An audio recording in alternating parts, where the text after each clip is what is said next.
I don't know why that's not working. This has been pissing me off. Rust seeping through the paint. Come on, you got this. Oh!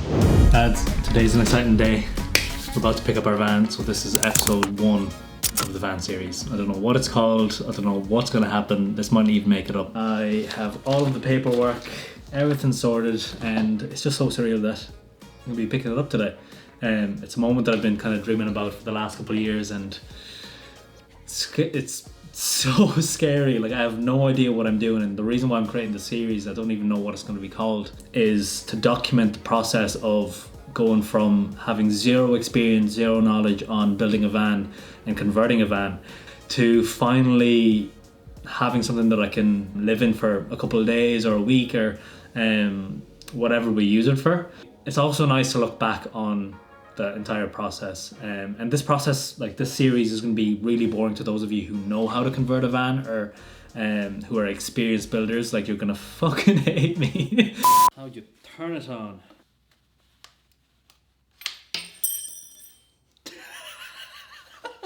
We have a problem.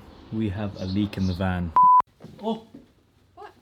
Did you put the handbrake up? You're gonna hate me for the stuff that I'm doing. You're gonna ask, like, why is he doing that? But keep in mind, I have no idea what I'm doing. I have zero, like, woodworking, carpentry, electrical experience. Big sigh of relief, but let's go get the van. So this is what we'll be working with. It's a long wheelbase Renault Master. It's only a couple of years old. It's around 6.2 meters long, I think. It's an incredible nick. When I went to view it, I was like, this is coming home with us. And I think it's only right to give it a name. So if you have any suggestions, leave it in the comments below. But let's get straight into it. This is the inside of the van.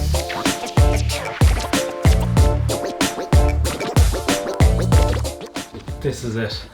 This is the blank canvas that I'll be working on over the next couple of months. Again, I can't stress enough that I have no idea what I'm doing. So I'm going to do stuff wrong, people are going to be angry, but I'm going to be learning along the way. Lots of fails, lots of errors, but hopefully nothing that I can't go back on and learn from. Yeah, so I think the job for today is just an easy one, just a couple of hours. Take out this ply, check the body of the van. If there's any holes that are rusting, I'm going to sand it down, use a bit of wire brush, and then paint it with a bit of rust primer. So any kind of exposed metal, kind of like this, or stuff like this, they can all be filled in. Like, that's already starting to rust a little bit. So fill all those little bits in with kind of the rust prevention paint. This is it. Very, very happy, excited, a bit scared to for all the work that's going to come my way over the next couple of months, but it's going to be an exciting project, and take you with me through it. We do not have the pleasure of having a garage or a big space to work in. It's lashing rain outside, I don't know if you can hear that. First bit of ply taken off. I've roped Annie in to help me, but we're going to see what the bodywork is like. There she is now. I got her to do the hard work and I'm just going to film it.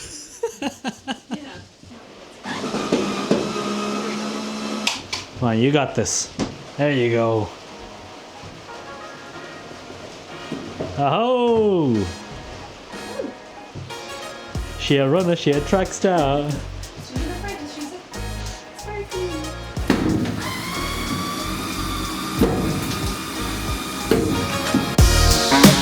Right lads, update. It's been 2 days, I think. I was working yesterday, so didn't do any work to the van. The rain has stopped, which is nice because it's going to be the first time where we're able to work outside with the doors open. But a lot has happened. So we've gotten rid of all the panels on the walls. Annie gave them a scrub down, the wheel arches. It's looking nice. It's kind of coming together now. Need to take those off, but I'll actually leave them for a little bit. The list is just growing in terms of the types of jobs that we have to do. But today my main priority is to get rid of any rust and put on the rust paint today on the walls, and also start tackling into the bulkhead and remove these bolts and hopefully open it up so we have a good bit of space. But it's nice to be able to leave the door open because it was getting really stuffy when we were working in there. It was raining, so the condensation was all over the walls, so it was just a pain. So it's nice to have like a dry, sunny day to start working on it.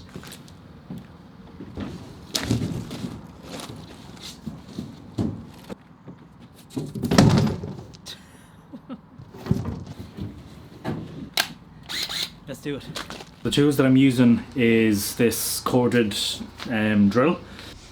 It has these prongs that come out and it grabs whatever attachment that you have first. So then I picked up this wire brush attachment. I forget how much it was, but it was only a couple of euro. And then I'm going to attach that to the front of the drill. So just open it now. There's just so much stuff lying around. Don't worry lads, PPE.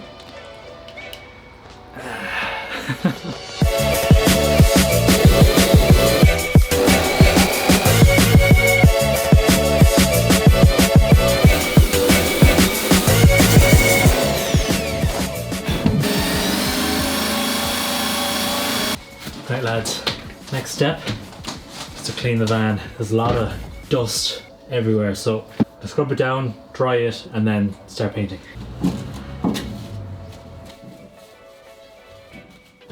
Van is squeaky clean. We're about to start the job on the bulkhead. There's about an hour until sunset, but what I'm going to use is a 13mm hex and this little bit adapter that fits into my drill. It slots in just like that.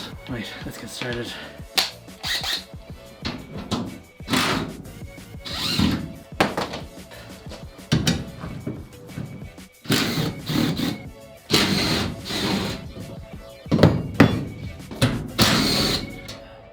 That's it.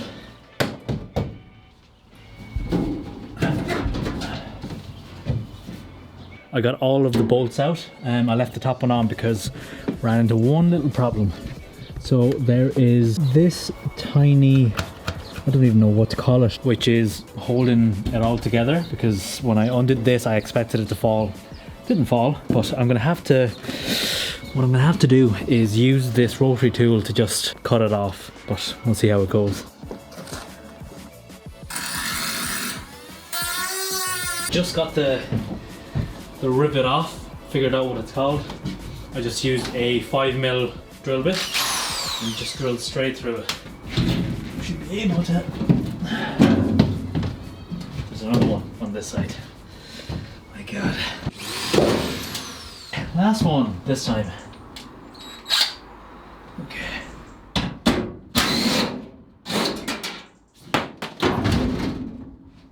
Oh, unreal.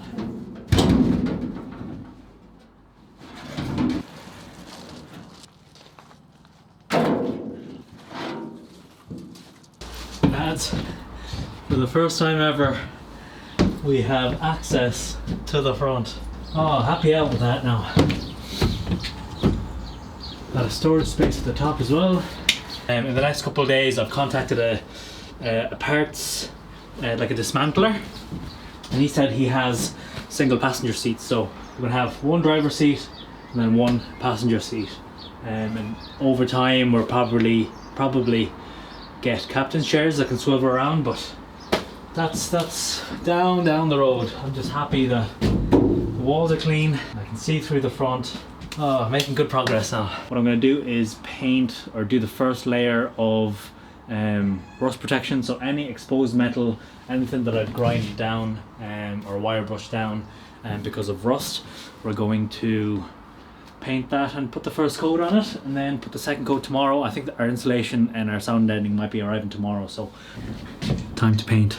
I'm preventing any rust in the future. This is a 12-year protection, so we got the good stuff. So any bits just like this, we'll do a first coat. We'll do 2 coats, I think.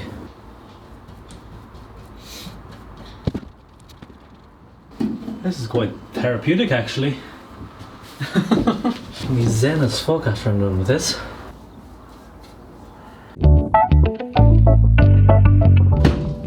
Lads, today we're installing cameras and CarPlay.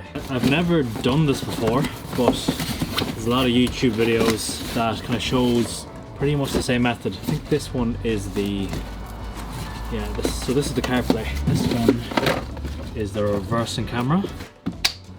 I need that. The lovely. This is the CarPlay. Cables.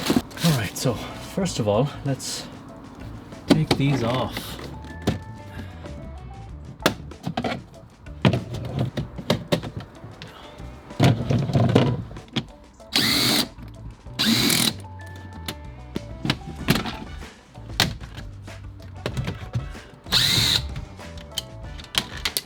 Do not lose these. Take these off. Radio out. Now, the new one sits into the old frame like that. So you just clip that into place, connect it all. Let's read the instructions, what cables go where.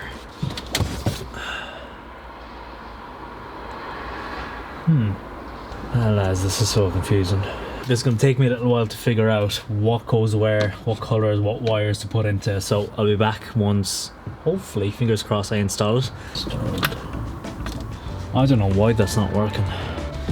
Right, let's see if it turns on. This is not as easy as I thought it would be. This has been fucking pissing me off. I can't get it working. Well, I couldn't get it working, and I figured out why. It's not for the lack of trying. I've been here for the last couple of hours. I have everything connected, right? So that's all the wires. Also came with this kind of harness or set of wires. But this one is for a different car. Don't need this at all. So I connected everything up. All the wires were in place, everything was connected, still wasn't working. I was like, why is this not working? Turn the car on, this wouldn't even turn on. So I was like, it's not even getting any power. I really hope that it wasn't a faulty unit. So what I did was, I grabbed the old radio, plugged everything back in. Now this is pretty foolproof, like it only has a few ports or connectors, and you just plug everything in, right? So plugged everything in, fitted it back in like this, turned the car on, radio wouldn't turn on. So I was like, shite, I'm gonna have to drive around in complete silence because my radio is now not working because I took it apart. But that wasn't the case. This wasn't the problem. This wasn't the problem, and how I wired it up wasn't the problem. The problem was in here. So in here is a fuse board. All of these are fuses for different electrical stuff that's within the car. And in the back of the fuse board, you have a little diagram of what is what. What I was looking for was this little 10 amp fuse here. So that is the radio. That's why it wasn't working. So what I did was, I bought a set of fuses to swap it out. Went back into my fuse board and I pulled out the fuse that I thought wasn't working. But then I checked it and it still works. So I was like, why is that not working? Plugged it back in and I was like, it has to be a faulty unit. But then I was like, why isn't my old radio not working? Because it was working before I took it apart. And I was really afraid of just not having any audio, no music, no nothing in the car, because then we would have just been driving in silence. But then I had a really deep Google. There's two fuses for the radio. So there's one on the bottom right, which is this one right here. And then up at the very top, second line, third one in. That means that this one is also for the radio. And it took me a while to properly understand that, that there was two. And then I pulled this one out, that fuse was blown. So that's why my old radio wasn't working and the new Android CarPlay wasn't working either. So plug that in and let's test it out. Okay, I won't put everything back in yet, just in case, but we'll test it out. Fingers crossed this works. Turn it on. Please. It's coming on. Yes! Happy days.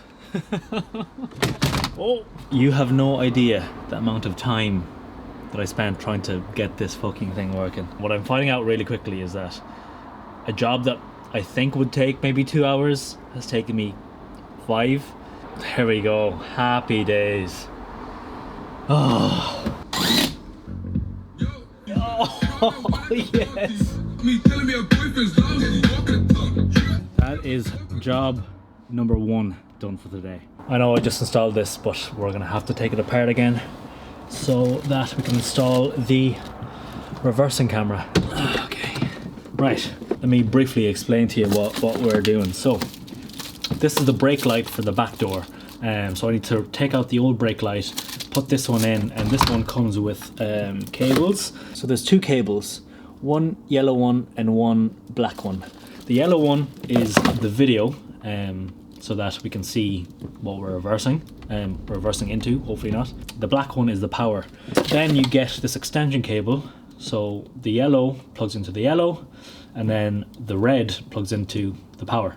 Now what we need to do is on our CarPlay or monitor that we need to see the image on, there is, this is so hard to explain. One cable here is the power cable. This white cable is the canvas connector, so it allows us to use our steering wheel controls to control the monitor. So let's say if you want to change volume, change the song, answer a call, stuff like that, it allows us to do that. And then this last cable at the very end, let me just plug it out because it's actually not connected to anything. This is the reversing cable. So this is the input for the video. Plug this into your CarPlay, use this extender, plug that in, and take this red wire and tap into one of the wires on the power cable for the radio, because it needs to be powered. The reason why you need to do that is because once you put the van into reverse, it will display the camera on the screen, and that's the only time it'll display, because otherwise it will, depending on how you wire it, it'll display the reversing camera on your screen the entire time, and you'd have to go into the menu, go into the reversing camera, and that's how you'd be able to access it. But what I want, specifically for what I want to use it for, is once I put the van in reverse, it sends a signal to this cable into the reversing cable and displays the image on screen automatically for me. Because that's the only time I'll ever need to see what is behind me, is when I'm in reverse. And if I do want to see what's behind me, I'll just put the van in reverse. The easiest way to do it. But that's the plan for today. I've never wired anything before, but I've watched so many tutorials and videos and whatever to try and do this. So hopefully I don't fuck anything up. But it seems pretty straightforward. This is what we need to take out and replace.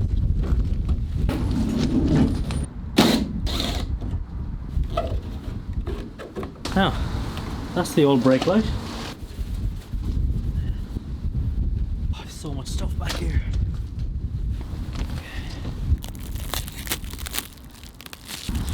Lovely.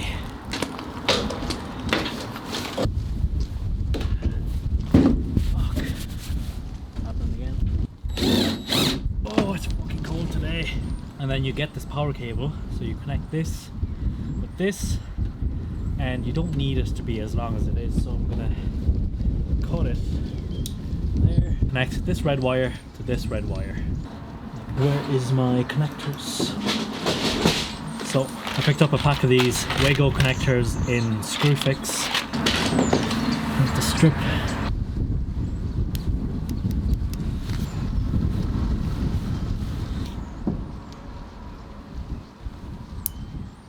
Before I hide all of this wire through all of this, I want to make sure that the camera's working, so we're gonna have to go back to the front and see if it actually works. This is what is fed to the reversing camera. This connects to your Android CarPlay, and this is what connects to, so this is what connects to your accessory cable in here.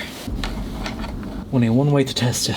So I'm just gonna put a bit of tape there just to, that's temporarily secured. Okay. Moment of truth. CarPlay is connected. Let's see. So if we go down.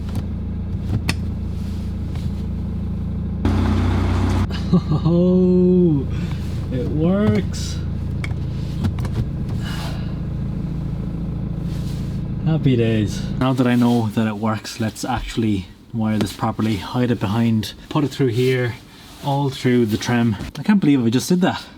My first time wiring anything, but I think what I've learned so far is that if I put my mind to something, I will be able to do it. And I have had loads of doubts about whether this will work, whether I'm able to wire it, but I just kind of went for it. And oh, this place is an absolute mess. We really need to find a place to store all these. So what we're doing now is just feeding this wire up and through. Let me stop recording so I can actually do this properly. So in the last episode we painted any exposed metal or anything that was rusting with this Hammerite kind of 12-year protection. It says direct to rust, but let me show you. In the van there's little bits of rust seeping through the paint, and I don't know exactly why that is. Everything else is fine, but then you have like some spots on the roof. I don't know why that's happening. So what I did was I picked up some Bondi rust primer, so I'm going to apply this.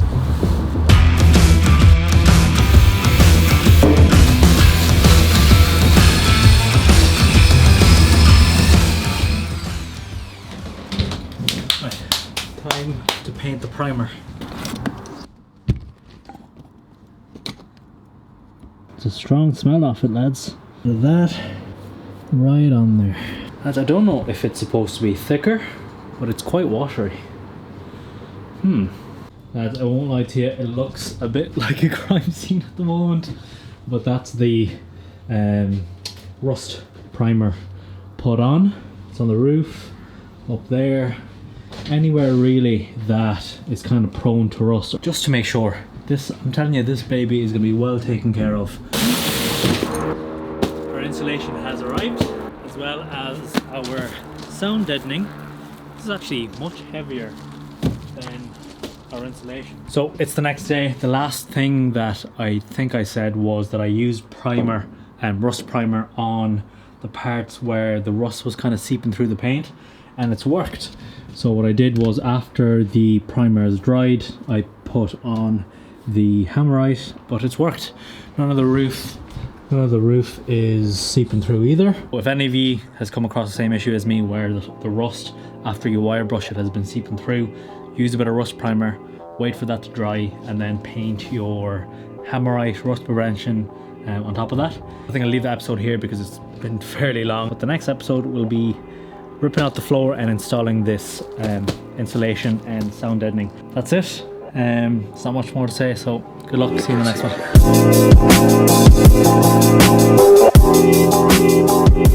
one.